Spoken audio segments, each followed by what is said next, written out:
रहे हैं खास बात इंडिया। मैं हूं संजय सिन्हा।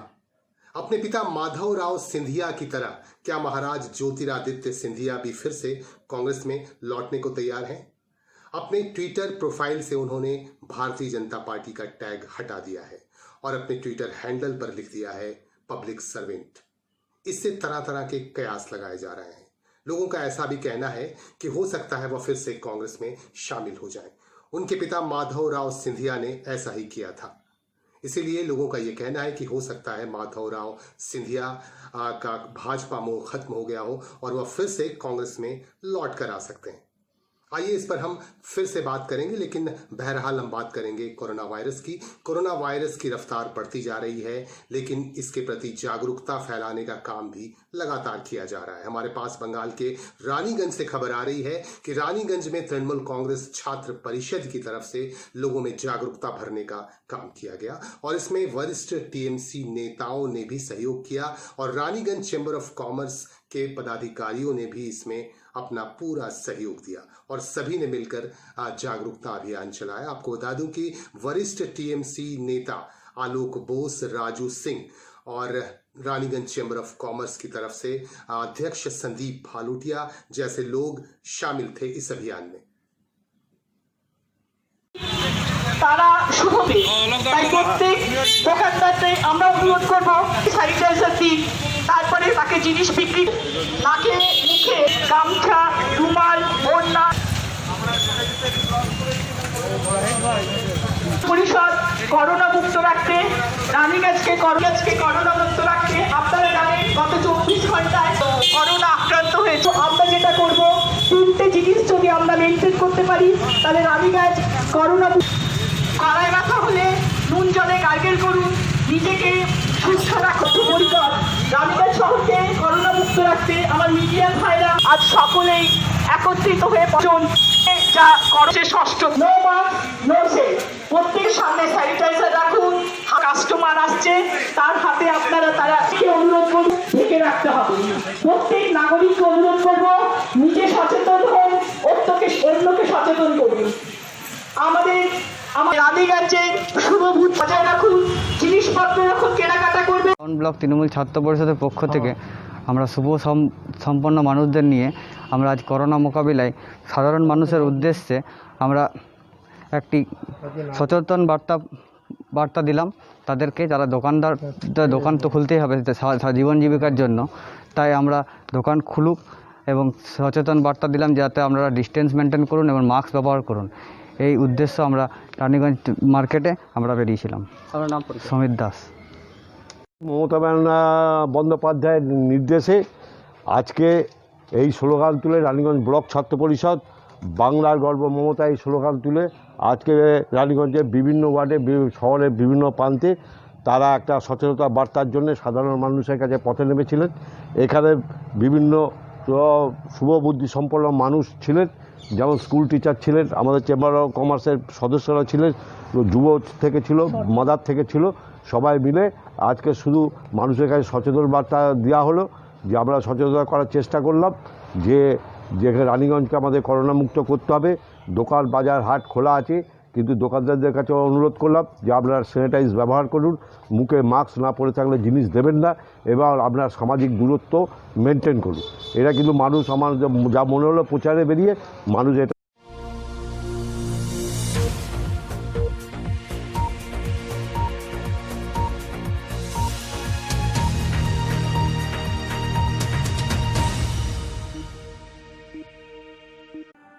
लॉकडाउन की वजह से काफी तादाद में लोग भूखमरी के शिकार भी हो रहे हैं। बिहार से हमारे पास खबर आ रही है कि बिहार में 3 बार मुख्यमंत्री रह चुके भोला पासवान शास्त्री के परिवार के लोग भी भूखमरी के शिकार हो रहे हैं।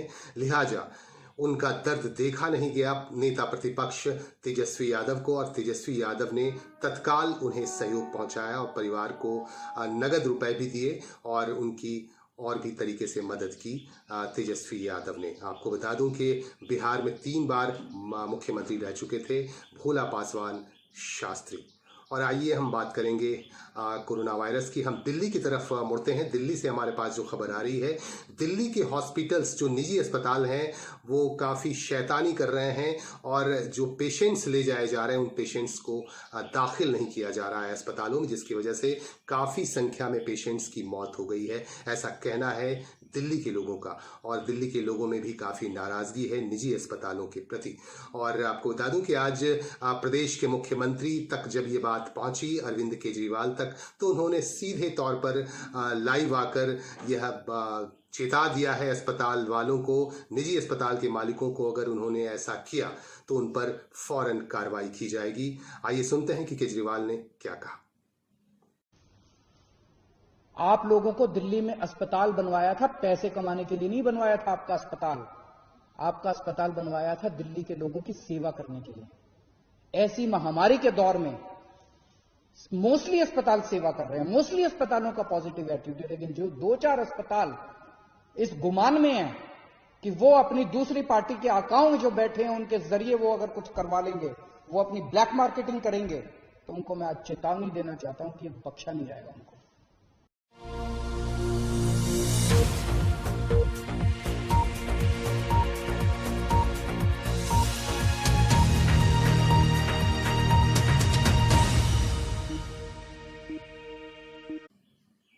उधर उत्तर प्रदेश से हमारे पास जो खबर आ रही है, उत्तर प्रदेश की हालत भी कुछ ऐसी ही है। उत्तर प्रदेश के जो निजी अस्पताल हैं, निजी अस्पताल वाले मरीजों का दाखिला नहीं ले रहे हैं, जिसकी वजह से लोगों की मौत हो रही है लगातार।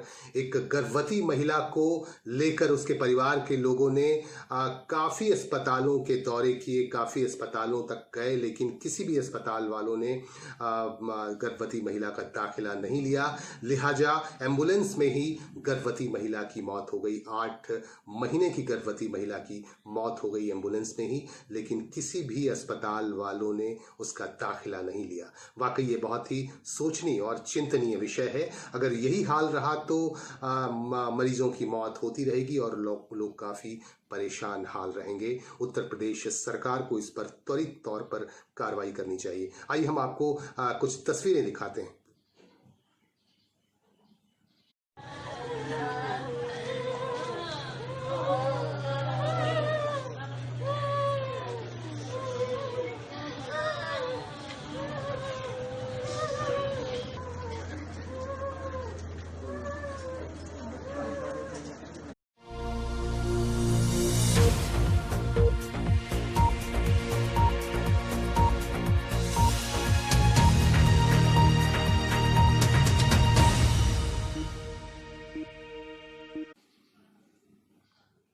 यह तस्वीर देखकर किसी के आंखों में भी आंसू आ जाएगा।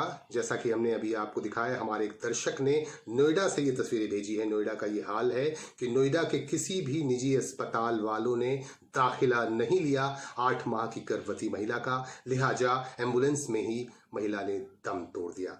और आइए आगे बात करेंगे हरियाणा की। हरियाणा से एक वीडियो वायरल हो रहा है। चंडीगढ़ में बीजेपी की एक नेता है सोनाली फोगार, उन्होंने बाजार सचिव को थप्पड़ मारा, थप्पड़ से उसकी पिटाई की और इसके बाद इस मामले में FIR दर्ज हो गया है। आइए सबसे पहले हम आपको दिखाते हैं कि यह वीडियो, कौन सा वीडियो वायरल हो रहा है और किस तरह से सोनाली फोगार ने बाजार सचिव को थप्पड़ लगाए। तुम्हारी गालियाँ सुनने के लिए करती हूँ, गालियाँ सुनने के लिए करती हूँ क्या? हमें सम्मान से जीने का अधिकार नहीं है। हराम जाने तुम लोगों को जीने का अधिकार नहीं, तुम लोगों को। हाँ जी, क्या होगा सर? मैं तो जो काम का नोट कर लिए, जो भी काम का बहन जी ने, इन्हें क्या शेड बनाने के लिए, मैंने शेड बनाने के नोट कर लिए। मैं सेक्रेटरी मार्केट के बैठे हुए रिपोर्ट लिखो इसके खिलाफ। जो भी काम का मेरा सारा काम सर, मैं सेट बनाने के लिए कहा, मैंने सेट बन जाएगा जी, जो भी है। इसने गलत भाषा इस्तेमाल की नहीं जी, और मेरे साथ इतनी बदतमीजी से बात की है। मैंने बात मैं जी, मैं तो यहाँ बैठ के, आपने कहा दफ्तर में गए थे बहन जी वहाँ। रिपोर्ट लिखो। तो लेकर चलो। नहीं, मैं काम कर रही हूँ बाहर निकल के। सर क्या समझ रखा आपने मुझे?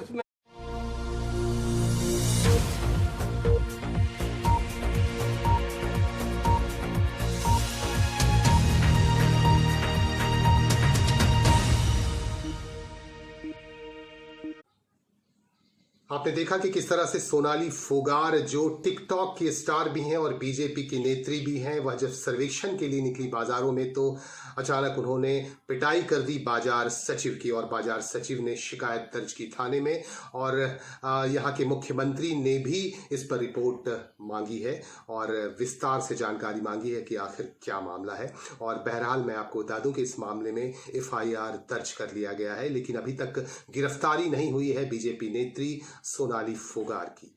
और आइए हम आगे बात करेंगे। हमारे पास खबर आ रही है कि इस बार कोलकाता में भी नहीं होगा जगन्नाथ रथ यात्रा, नहीं निकलेगी यहाँ पे, यह जगन्नाथ रथ पूजा नहीं होगी। आपको बता दूं कि कोलकाता में बहुत ही धूमधाम से प्रत्येक वर्ष भगवान जगन्नाथ की पूजा अर्चना की जाती थी और रथ यात्रा निकलती थी, और मुख्यमंत्री ममता बनर्जी भी इसमें शामिल होती थी पिछले कई सालों से। लेकिन इस बार कोरोना की वजह से यह फैसला लिया गया है कि इस बार कोलकाता में रथ यात्रा नहीं निकलेगी। आपको जानकारी दे दूं कि शुक्रवार को स्नान का कार्यक्रम हुआ।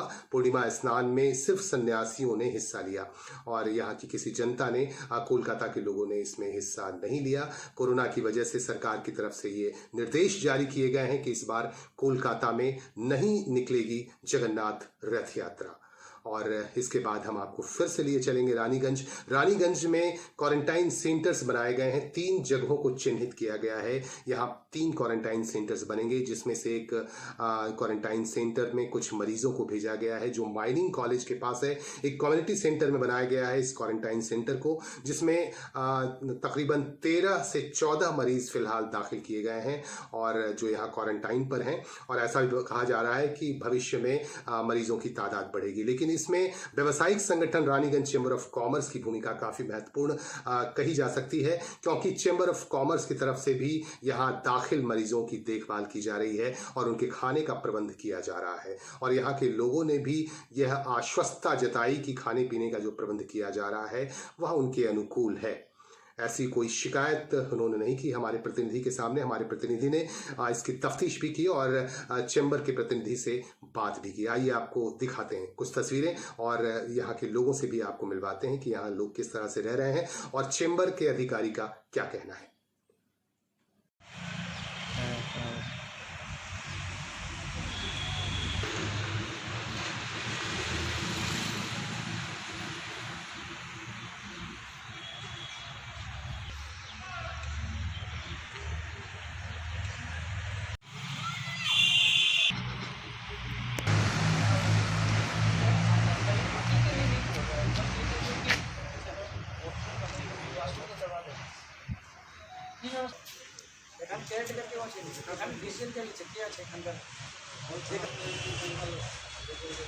আমরা তো কালকে মেজবাবুর সঙ্গে কথা বলেছি আর কালকে আমরা ভিডিও সব প্রয়োজন अच्छा तो कोला रूम पे गया रूम वगैरह साफ है, रूम वगैरह साफ करते हैं एक मतलब प्रॉपर हाइजीन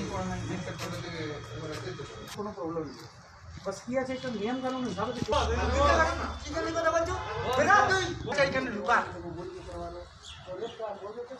ये 5 स्टेट छोड़ दो, उनको नियम नहीं 5 स्टेट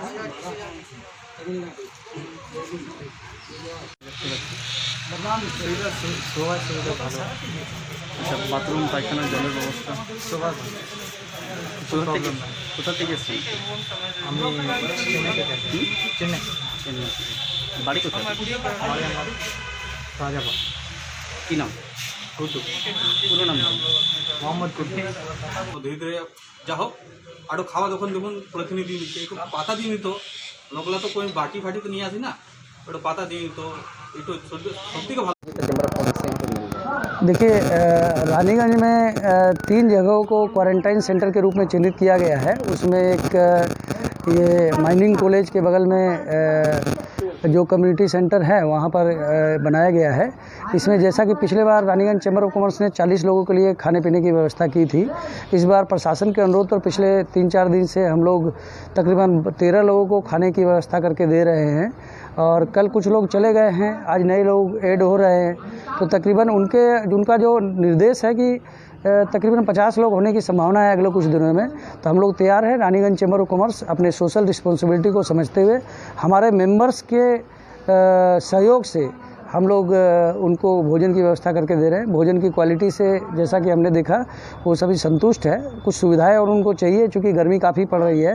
हम लोग भी चेष्टा कर रहे हैं और हम लोगों ने प्रशासन को भी फीडबैक दिया है कि जो असुविधाएं हो रही है इनको, उसको हम लोग दूर कर पाएंगे। छोटी समस्याएं हैं वो सब दूर हो जाएंगी। भारत के कौन गुजरात से आ रहे हैं, महाराष्ट्र से आ रहे हैं, दिल्ली से आ रहे हैं, से भी आ रहे हैं, बेंगलोर से आ रहे हैं।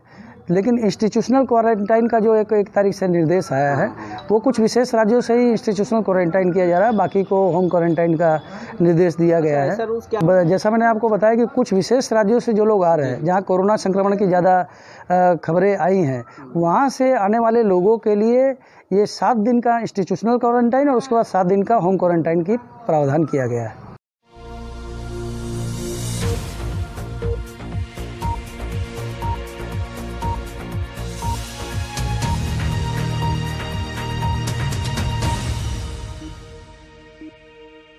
संक्रमण के मामले में भारत ने इटली को भी पीछे छोड़ दिया है। कोरोना संक्रमण की वजह से प्रभावित देशों में भारत 6ठे नंबर पर पहुंच गया है और ऐसा कहा जा रहा है कि विशेषज्ञों का कहना है कि इटली को भी भारत ने पीछे छोड़ दिया है। भारत से जो हमारे पास आंकड़ा आ रहा है स्वास्थ्य मंत्रालय से, अब तक 2,36,000 से ज्यादा मरीज संक्रमित हो चुके हैं भारत में और इसकी रफ्तार कम नहीं हो रही है, बढ़ती ही जा रही है लगातार।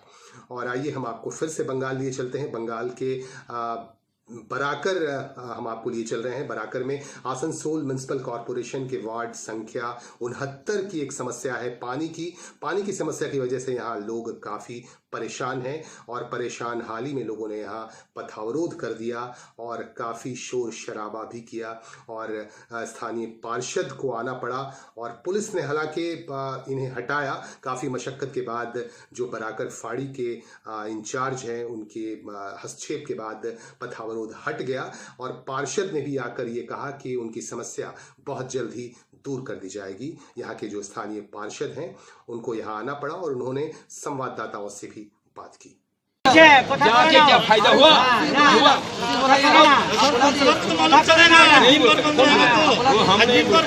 हमारा बुरा काम नहीं है, सब कुछ करेगा। तुम लोग जाइए वहाँ जाकर वहाँ घर द्वार में सुनिए यहाँ भाव करता है, वहाँ जाके भाव वो सब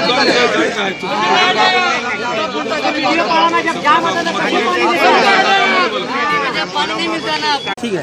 बोल आज जो लोग बंद किए हैं जी हाँ पानी के लिए, जी कारण क्या पानी नहीं आ रहा? पानी यहाँ पे भेल लगा दिया। यहाँ पे देखिए ये भेल लगाया यहाँ पे। भेल लगाने के बाद तो पानी मिल ही नहीं रहा। उससे पहले ही पानी जो मिल रहा था छोटा बच्चा पेशाब करता है ना, उस तरह से पानी। ठीक है, यही प्रॉब्लम था पहले CPM का टाइम में, और जब इलेक्शन का टाइम में आता था बोलता था ये लोग पाइप सही कर देंगे। यही सेम प्रॉब्लम अभी हो रहा है TMC का टाइम में। ठीक है, अब पानी का सबसे बड़ा प्रॉब्लम है। पानी का घर घर आप जाकर पता कर सकते हैं कि कैसा पानी मिल रहा है। पानी बिल्कुल मिल ही नहीं रहा है और यहाँ प्रशासन आके हम लोग हटाने के लिए बोला गया, लेकिन जितना भी आवाम है बोल रहा है यहाँ पे हम लोग नहीं हटाएंगे। या तो फिर या तो हमको यहाँ पे मेयर को बुलाइए, हम लोग को समाधान करे, या काउंसलर को बुलाइए। लेकिन अभी तक काउंसलर भी नहीं आया। 1 घंटा हो गया, कोई भी नहीं आया देखने के लिए। और 3 दिन पहले से भी हम लोग बोल रहे हैं लेकिन कोई समाधान नहीं हुआ इसका। काउंसलर से बात हुआ आप लोग? जी हाँ, काउंसलर को कल हम लोग बोले, लेकिन केयरलेस, कोई मतलब कि इसमें इम्प्रूव नहीं हुआ। जिसने भी कुछ करे हम लोग क्या नाम आपका? हम लोग बोले, बोला ठीक है बात करेंगे, कुछ बात नहीं। बोला हमको नहीं मालूम है, जो बिल लगाया काउंसलर बोलता है हमको नहीं मालूम है। तो किसको मालूम है भाई? तब भूत लगा दिया के यहाँ पे का मन आप लोग कहना कि কথা বলে আপনাদের সামনে চেষ্টা করছি। আমি অলরেডি যে কাউন্সিলর যেটা আপনার ফোনে পাচ্ছে না, আমার সাথে কথা হয়েছে আর আমি প্রেমনাথাকেও ফোন করেছিলাম। কাউন্সিলর আমাদের প্রেমনাথ অধীনে আমার কোনো নতুন নাই, উনি নিজেদের ওখানে কথাবার্তা বলেছেন, ওখান থেকে মানে লোকজন তারপরেও যদি কিছু না হয় তারপর আপনারা যেমন ব্যবস্থা আপনারা আবার করবেন। আপনি বলছেন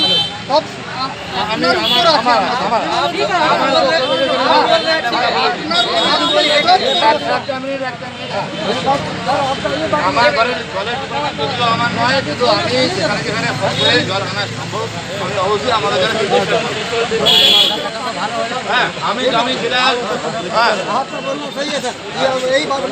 हम यह तो हमारा जिम्मेदारी नहीं है, लेकिन जिसको बोलना है, जिसको बोल के पानी आएगा हम वहाँ पर हम जरूर खटखटाएंगे। ठीक है, আমরা আপাতত এটা বলে দেন। এমনিতে সময় খারাপ চলছে, আমি চেষ্টা করছি যতটা বলা आज जो आपका वार्ड में प्रॉब्लम हुआ था पानी के लेके, कल से ये समस्या चला आ रहा है, तो आज जो रोड जाम किया स्थानीय लोगों ने, तो उस पर आप क्या कहना चाहते हैं? इसमें कल से पानी नहीं मिला। कल भी हम आए थे शरीफ गली में, बात हुआ था कि तो आज रोड जाम हुआ था, बहुत ज़्यादा पानी का दिक्कत होने लगा था। उसका लिए रोड जाम होने का बाद हम लोग का बड़ा कर आईसी आया था, ऑफिस से भी फ़ोन आया। हम लोग का जो पानी का इंचार्ज है 9 नंबर बोड़ो का, क्या नाम उनका? बोरागो बाबू, ठीक है। वो बोला है जो जैसा आगे चल रहा था वैसे पानी चलने दीजिए, बाद में उसको बैठ के समस्या का समाधान किया जाएगा। तो अभी फिलहाल गर्मी में ये जो पानी का समस्या था, इसका आश्वासन आप? एकदम क्लियर है, ऐसा दिक्कत नहीं होगा पानी का। किस तरह पानी दिया जाएगा? जिस तरह जैसा आगे चल रहा था वैसे पानी चलेगा। आपका नाम? अजीत बावरी। कितने नंबर वार्ड के काउंसिलर है आप? 69।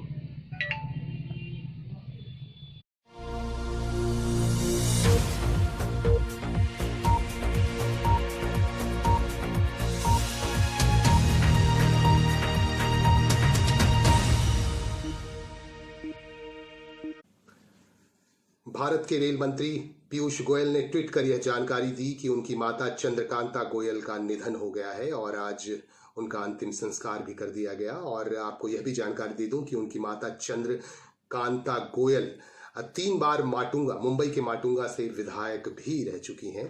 और इसके साथ ही हम लेंगे आपसे विदा, और भी खबरों के साथ और भी जानकारियों के साथ आपसे मिलेंगे। हमारे फेसबुक पेज को आप लाइक कर लें ताकि हर पल की खबर आपको मिलती रहे, और हमारे ट्विटर अकाउंट को भी आप फॉलो कर लें, हमारे इंस्टाग्राम अकाउंट को भी आप फॉलो कर लें ताकि आप जुड़े रहें हर पल खबरों के साथ, हमारे साथ बने रहें। आप कोई सुझाव देना चाहें तो आपका स्वागत है, आप हमें सुझाव दे सकते हैं।